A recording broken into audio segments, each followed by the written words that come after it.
My little brother tricked me into telling him about my first college hookup. I got a birthday blow from my roommate's stalker.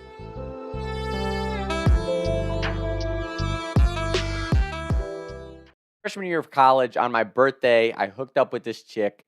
First time I ever hooked up with a girl in my life. I grew up in a very Catholic, morally grounded, I guess you could say, household. Like, that was my mom's big thing. But in the same breath, we are that overly close family that probably shares too much information about what we're doing in our lives. Like, that's, and that might be weird for some people, but I guarantee you there's some families that know exactly what I'm talking about. Like, it's all in good intention, but some families are just raised that way. Like, you have no privacy in your life because your family is so just like hovering and wants to know your business, wants to know what you're doing at all times. With that being said, my first college hookup was quite the story. When you bust that type of nut. The part that I didn't talk about in that episode is the aftermath of the whole thing. I feel horribly guilty about it because, again, just being raised Catholic, in the first time I ever did anything with a girl my entire life. So I'm like, I'm a horrible person. And I felt horrible about the whole one night hookup thing. Like, I had never experienced that. Like, you hear about, obviously you hear about it, but I just went to college very naive on that side of things. So I felt horrible. Actually, months after I did that, months after my birthday hookup, I sent a girl like this huge apology text, like, I'm really sorry that I treated you that way and used you for something. Like, I felt really bad about it. I went home a couple weekends later, so I ended up telling my parents about the whole situation as like, oh, yeah, you know, this is what I did. I feel kind of bad about it. Obviously, my mom and dad, or my mom especially, is like, oh my God, that's terrible. Like, you need to go to confession. Like, all that type of shit. Because, like I said, we definitely probably share too much, but that's just our family dynamic, man. So a few days after I tell him, I'm sitting downstairs. My brother and I are 6 years apart. So my brother's like a fifth or sixth grader at this time. He comes downstairs and he's like, Mom told me you did something bad, really bad. And I'm like, oh my God. Like, obviously, he's in middle school, so I'm sure he's had the birds and the bees talk, right? So I'm like, I guess this is my mom trying to teach him a lesson, right? Like, she sent him down to hear it from the horse's mouth, so to speak. So I'm like, yeah, buddy, I hooked up with this chick, and I tell him the story and say, but you know, I felt really horrible about it. Like, yeah, it felt good in the moment. Lustful. but I felt really bad about how I treated the chick and like all that stuff. Because I did. I mean, if you go listen to that story, like I was a douche about the whole situation. So I really genuinely did feel bad about that.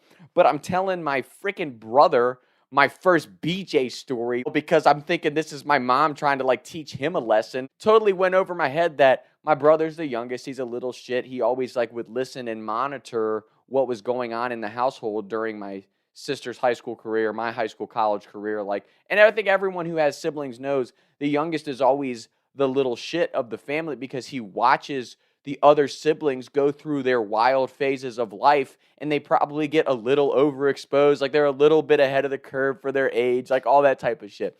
So I really genuinely like, damn, my mom's trying to teach my little brother a lesson through me being a dumbass, through my hookup story. So yeah, I'll just tell him. I'll just tell him what happened. Halfway through telling my brother this hookup story, he's laughing his little ass off and his little middle school ass, you know, he runs upstairs.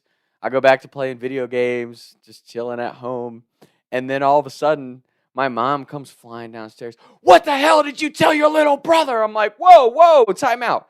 I thought you wanted me to tell him the story. She's like, no, he's a middle schooler. He's not doing anything like that. What the hell's wrong with you? I'm like getting ripped over here. I'm like, oh my God, that little shit. He told me that you wanted me to tell him and like, you know, give him like a life talk about all this shit. And she's like, no, I didn't.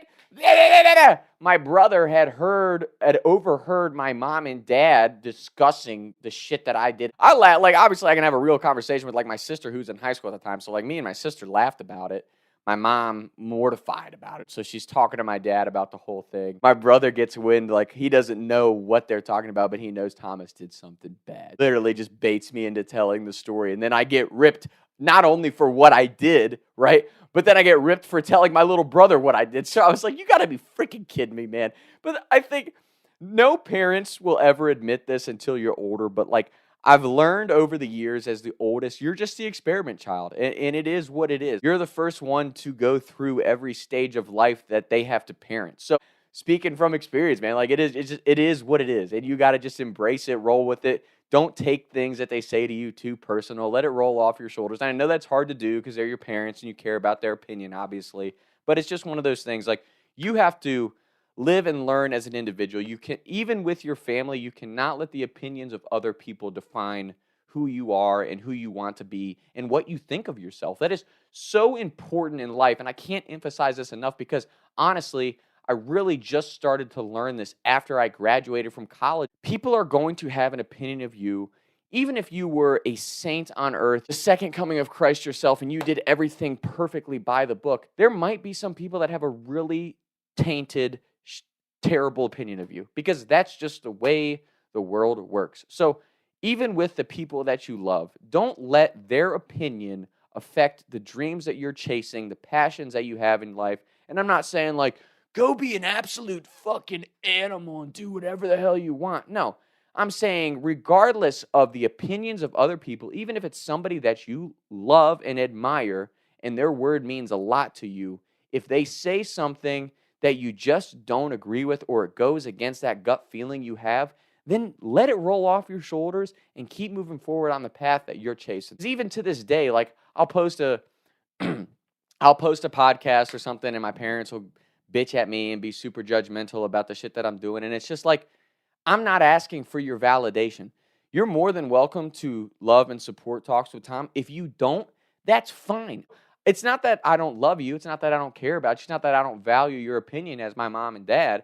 But at the same time, I'm my own individual. I'm going to make my own decisions. I'm going to make my own determinations about things. And as long as it doesn't affect your guys' careers and lives, then don't share your opinion if it's negative. To all my younger people out there, I'm not saying don't respect your parents and don't value what they say to you because you can still value the opinions of your parents. You can still respect your parents. You can still appreciate all the things your parents do for you while recognizing that you guys might not see eye to eye on everything as you become an adult and become your own individual.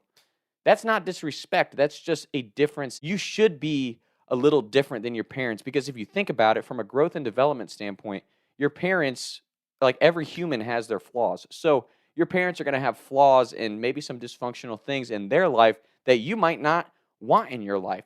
So you don't necessarily have to see eye to eye with your parents on everything. Just because you're family doesn't mean you guys have to agree on everything. That's where that whole thing about unconditional love comes in. Just because I don't see eye to eye with every family member on every topic in the world doesn't mean that I wouldn't give them the shirt off my back. Doesn't mean I wouldn't die for my freaking family because I love them. But we don't have to agree on everything, and they don't have to understand everything about me just to love me and love me as their son. And I don't have to see eye to eye with them and agree on everything with them just because they're my mom and dad. So respect your parents, be appreciative of the life that they've given you, but still be your own individual. Yeah, that was quite a rant to talk about this whole hookup thing. And that's another thing. I have very few like one night hookup, one night stand stories, and they're doozies. I lost my virginity to a coke dealer's girlfriend. Unshaved pubes cost me my first college hookup. I got a birthday blow from my roommate's stalker. But it's one of those things, you can't dwell on it and beat yourself up and think that you're a bad person just for making mistakes. And I'm not just talking sexual stuff. I'm talking in life. Like, it's okay to make a mistake, learn from it, grow and develop.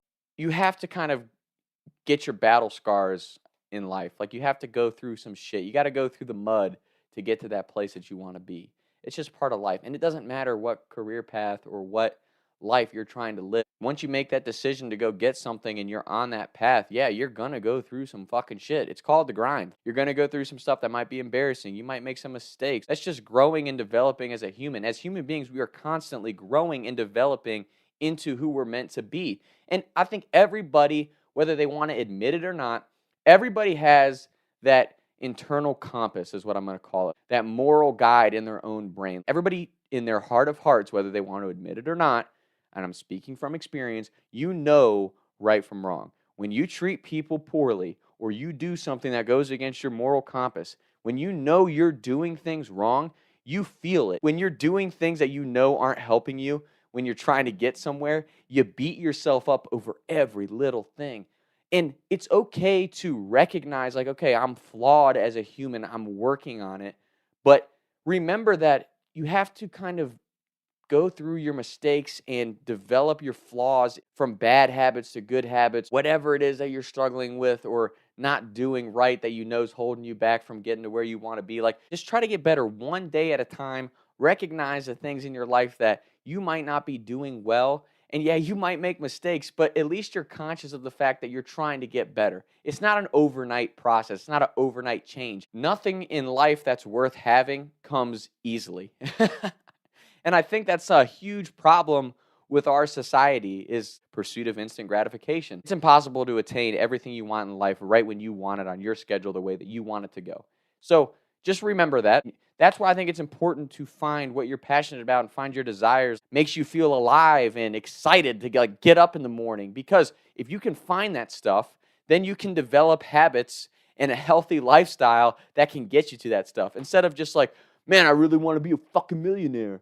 Oh, I did one thing for one day and it didn't happen. I guess that's not it. No, like you need to find stuff where even if you fail once or twice or 20 or 2,000 or a million times, that you're still chasing that dream, because you can't succeed without failing. That's just a reality of life. There's no shortcuts to get to where you want to go. Learn that the hard way, because especially in school, I thought I could always like finesse my way through and not have to do work and be like, oh no, I'd rather do this than that. And it's like, nah. Once you figure out what you really want to do and you're passionate, like you're actually enjoying what you do, you love what you do, then you're willing to go through hell and back to make it happen to the point where you're living the lifestyle you want while doing the things that you love. And that's just my opinion on that. I could be completely wrong. This has been a hell of a episode of Random Rants, but I'm leaving them in, baby. We're going to keep rolling with Talks with Tom on here. So with all that being said, don't beat yourself up over mistakes. Chase your dreams. Love your family, even if they're a little dysfunctional at times. Embrace it. And just remember, like, you were put on this earth for a reason. I am not trying to push my religion on anyone, but I truly believe every single human being, down to the hairs on your head, you were made by God to do something here on earth. It doesn't matter if your passion is flipping burgers at McDonald's or frickin' being a NASCAR driver. It doesn't matter. That's what's so great about the human existence is we're all so different. We're all living in such a diverse lifestyle. We all live life from a different perspective, but we're all here made in God's image, and you have an opportunity to go chase your dreams. So if you wake up in the morning, find that dream and go chase it. It makes life way better. We're running out of time. My camera's about to cut off. So that's today's episode. I hope everybody's well, and I'll be back soon. Talks with Tom. Taking shots by the lake till I can't even breathe no more. See no more. I was right around